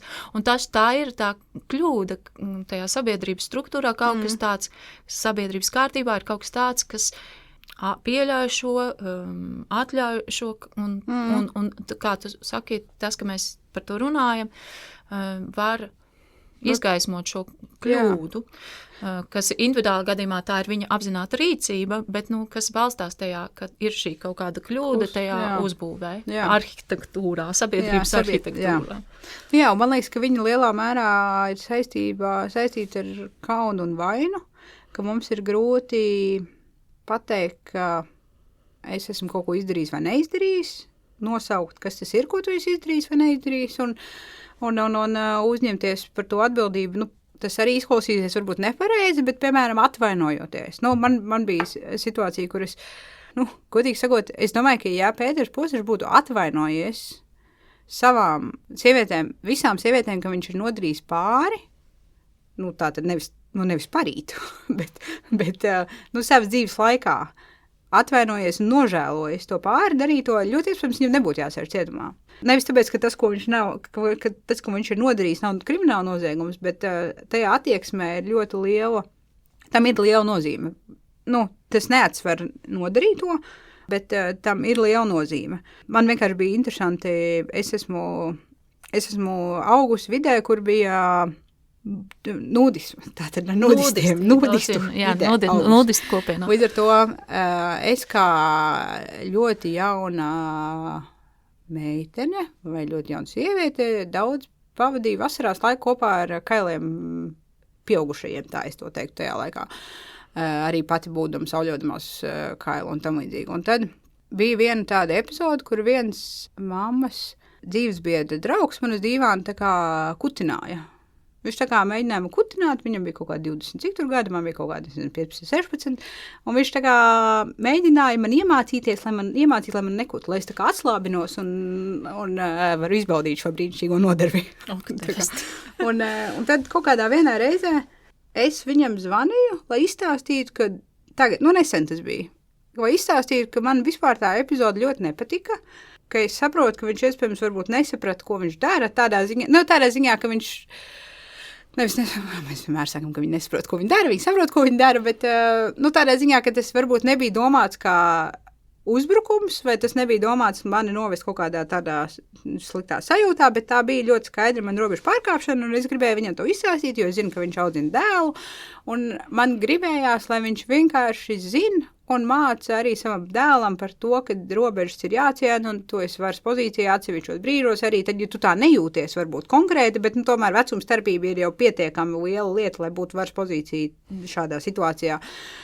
Tad viņš tā kā ar mani runāja, un viņš tā kā atvainojās, ka viņš nebija tā. Kā atvainojās, vai viņš atvainojās? Nē, viņš, man liekas, tā kā atvainojās. bet kas it kā bija tāda, tā nebija līdz galam laba sajūta, bet tā nebija arī slikta sajūta. Līdz brīdim, kad viņš man paprasīja, bet klausies, tas, par ko jūs apsūdzat Pēteru Posteru, viņš taču nodarīja kaut ko vairāk nekā tas, ko es nodarīju, ne? Ok. Jā. Tajā mirklī bija tāds tā kā, es biju tā kā dusmīga, un es jā, tu zini, ko tu dari, tas ir viens, un tev var būt bail, bet ja tu neesi nodarījis neko kriminālu, sodāmu, tad tu esi pārkāpis robežu, bet tev ir jāmāk saprast atšķirības ar kaut kādām lietām, ko tu esi darījis, un arī izvērtēt, ko tu esi darījis. Tā kā vēsturē. Diemžēl šajā gadījumā viņš acīm redzot iet vēl tajā virzienā, ka feministas satrakošās un apsūdz nabaga vecīti par un es viņam teicu, nomierinies, pieskārieniem. Tas, ko viņš ir izdarījis, ir daudz sliktāk nekā tas, ko tu izdarīji. Un man likās, ka tik muļķīgi, ka man tas ir jāsaka. Jā. Ka man viņš ir jāmierina. Par to, ka ko tas otrs cilvēks ir izdarījis, ka tas ir daudz slikt. Tā situācija vienkārši, tā kā Es šajā brīdī gribu teikt, Latvijas vīrieši, jūs vienkārši neesat pelnījuši tik labas sievietes, kuras ne tikai iztur seksuālo armācību, bet arī piezvana jums, paprasa jūs, kā jūs jūtaties, vai jums, varbūt jūs gribētu atvainoties, varbūt, ne jau obligāti šodien, bet varbūt kaut kāda drīzumā, debestiņa. Jā, šis ir ļoti, bet, es arī esmu, protams, piedzīvojis kaut kādus savus robežu pārkāpumus, par kuriem arī esmu mēģinājis pēc tam uzrunāt, jo tas ir bijis tūs draugs, vai kā, tad bieži ir, es esmu dzirdējusi, ka es to neatceros, es biju tik šausmīgi piedzēries, jā. Tā kā, jā, tas ir... Bet kas tev konkrēti palīdzēs sevi dziedināt? Jo viens ir tas, es redzu to cīnītāju garu, kas ir, piemēram, ļoti lielā mērā Karolīnai Deirijānai, kura ir tātad izveidojusi organizāciju Francijā, kas cīnās pret ķīmisko sazāļošanu un strādā ar tiem gadījumiem, ir atklājies, ka ir ļoti daudz gadījumu, kur sievietes un cilvēki un bērni tiek sazāļoti un ka tā ir vesela sistēma, un tātad kopš šī gadījuma jau arī ir vairāki citi gadījumi bijuši, un ir arī tiesas prāvas citas, kas ir saistīts ar šo ķīmisko sazāļošanu. Viņa ir noteikti tāda cīnītāja, kas, protams, viņas personīgo arī iemeslu dēļ, kur viņas tā neskaidrība par to, ko tas tēvs viņai ir nodarījis, jo viņas gadījumā tātad Karolīna Deiriena ir Žizēles Peliko meita un Dominika Peliko, bet tad, kad tika atrasti tie daudzie video, kurā Žizēle ir bezsamaņā un viņa tiek izvarota, un arī dažādas, kā bija kādā intervijā teikts, kur žurnālists teica, visas iespējas, ko vien jūs varat iedomāties, tas tur notiek ar viņu. Tātad tie bija video un tie bija pierādījumi. Tad savukārt ar Karolīnu tika atrastas vairākas bildes, kurās viņa ir kaila, bezsamaņā. Viņa neatcerās, ka tās bildes ir tikušas uzfotografētas. Viņai ir uzvilkta veļa, kas nav viņas veļa, un tur ir, viņa pirmkārt viņa neatcerās, kas tur ir noticis. Viņa neatcerās, kā tās bildes ir fotografētas. Tēvs neko neatzīst, un līdz ar to viņa ir tādā vakumā, kurā viņai ir tikai viņas... viņa ir pārliecināta, ka tēvs viņu ir izvarojis, bet tam nav nekāda pierādījuma, viņa nevar dabūt to nekādu to mieru, un es domāju, ka to viņas cīņas spāru arī kaut kādā veidā arī tas uztur, jo viņa saka, ka viņai dzīvē jēgu piešķir tas, ka viņa var palīdzēt citiem, un tas ir tas, kas viņa uztur. Bet Žizēle Peliko tas grāmatā arī ir redzams, lasot to grāmatu, viņa ir kaut kā spējusi, viņa viņas to grāmatu sauc himna dzīvei, viņa spēja saskatīt un mēģina saskatīt to labo un mēģina saprast un spēju sevi, man liekas, dziedināt tādām daudz mierīgākā veidā. Bet kā tu sevi esi? Kas tevi palīdzēs sevi dziedināt vai kaut kā atrast to mieru? Kaut kādā mērā vairāk tajā Karolīnas virzienā no tāda viedokļa, ka, kā es jau tā uztveru visu, cik vien pozitīvi var uztvert viens cilvēks to, kas ar viņu notiek vai nenotiek. Bet tas īsti nepalīdz. Tā palīdzēšana citiem? Nē, vai kā? Nē, tā pozitīvā uztvere. Pozitīva uztvere. Viņa tā kā īsti nerisina to lietu. Viņa īsti nerisina manā uztverē neko.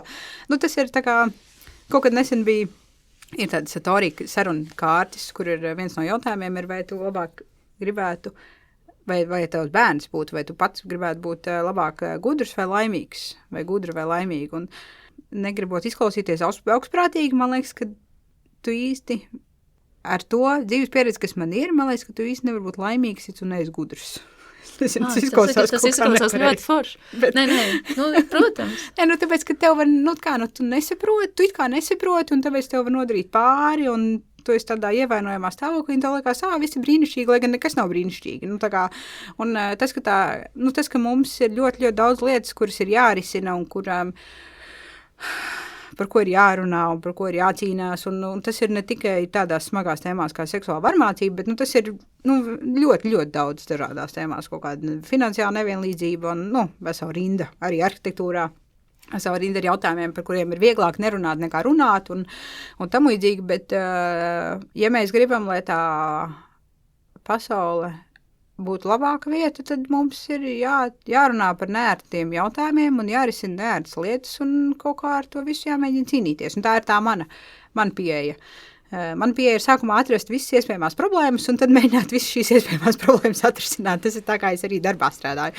Un līdz ar to, kā es sevi dziedinu, sev palīdzu, es domāju, ka man ļoti palīdz tas, ka tā atklātība un tā runāšana palīdz citiem, un tas palīdz lielā mērā man. Kas bija ļoti interesanti, ko es arī teicu, tad, kad mēs ar Olgu runājām intervijā, bija, ka man kaut kādā mērā ir žēl, ka visas mēs cietušās savā starpā, neviena no mums nav gatava cīnīties par sevi, mēs visi esam gatavi cīnīties par kādu citu.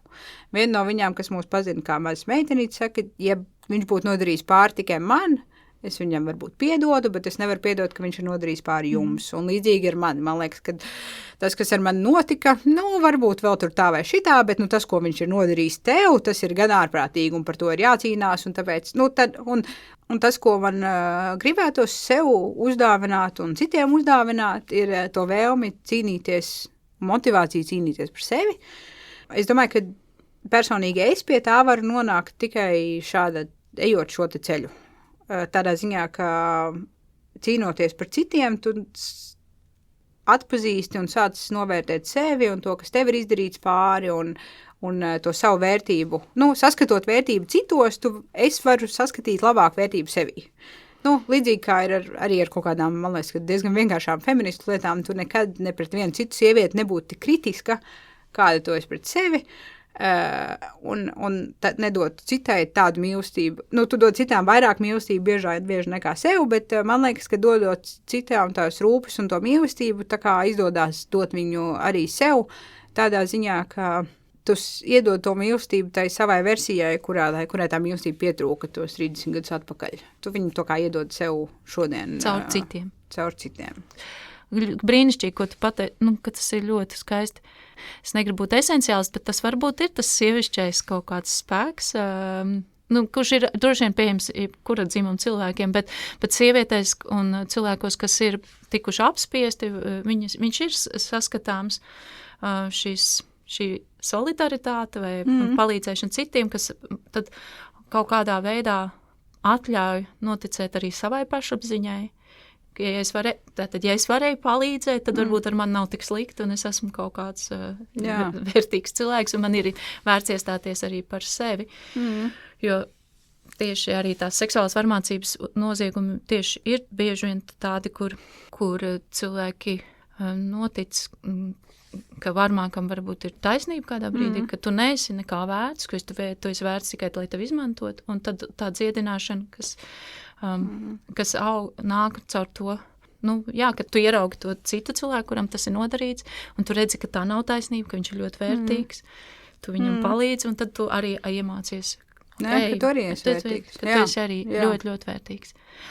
Ok, bet pavisam nobeigumā, šis ir ļoti skaists nobeigums, bet varbūt pastāstīt par saviem nākotnes plāniem, vai kas tev ir notiek arhitektūrā, vai kas tavā dzīvē plānoties notikt? Es tādos īsākos nogriežņos skatos. Šovasar man ir ģimenē paredzēts mācīties visiem braukt uz skrituslidām. Meita ir iemācījusies, es esmu atgriezusies šajā lielajā sportā. Un man vīrs ir piekritis arī mācīties. Arhitektūrā ir tā, ka darbs brīžiem ir vairāk un brīžiem mazāk, bet mēs esam nobeiguši kārtējo brīnišķīgu objektu, kurā katru reizi ieejot, man vairāk un vairāk ir sajūta, ka tā ir māja, kurā es gribētu dzīvot. Ja es gribētu dzīvot mājā, vispār es esmu reāli labākā dzīvokļu reklamētāja, kādu jūs varat iedomāties. Man liekas, ka dzīvot dzīvoklī ir ērtākais veids, bet es projektēju mājas, jo atsevišķi dzīvokļus uzprojektēt īsti, tā kā nav iespējams, jo viņi ir daļa no tāda lielāka kopuma. Bet, jūs beidzat lielāku projektu mājas, ja? Jā, mājas projektu, ko mēs projektējam un būvējam. Tā ir viena no metodēm, kurā tu ierobežotā tirgū vari izdzīvot, tā varētu teikt. Ņemot vērā to nelielo klientu skaitu, kas ir gatavi maksāt pilnu cenu par pakalpojumu, tur ir divas lietas. Mēs kā arhitekti varam pārliecināties, ka pilnīgi viss ir mūsu kontrolē un uzbūvēts tā, kā mēs esam uzprojektējuši, kas ir ļoti svarīgi no tā viedokļa, ka klients arī saņem to, ko viņš ir iecerējis. Un otra lieta ir tā, ka mēs varam būt uz vietas un praksē pārbaudīt visu to, ko mēs esam sludinājuši savos papīros, kas ir forši. Un trešā lieta ir tā, ka mums ir iespēja to projektu dzīvoties ilgāk, ne tikai praktiski, bet arī finansiāli. Tādā ziņā, ka tas ir nevis gada projekts tikai projektēšanā, bet 2 gadu projekts, jo tas ir projektēšanā gada un gada būvniecībā, un līdz ar to, no kā visi beigās ir ieguvēji.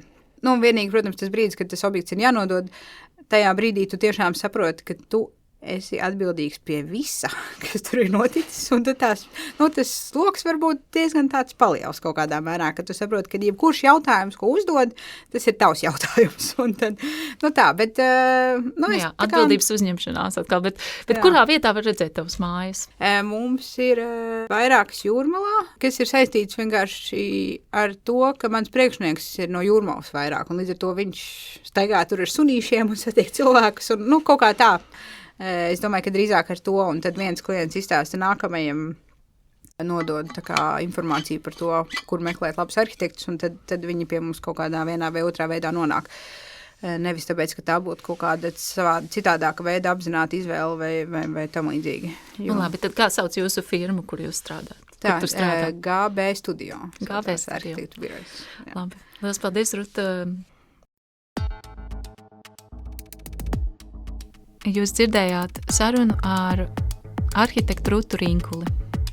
Mēs runājām arī par Žizeles Peliko grāmatu Himna dzīvei un Karolīnas Deirianas grāmatu Es nekad viņu vairs nesaukšu par tēvu.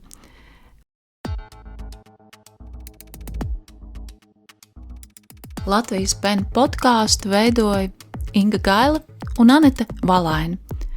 Muzikālu noformējumu veidojas komponiste Linda Leimane. Podkāstu obligātā literatūra atbalsta Valsts kultūra kapitāla fonds.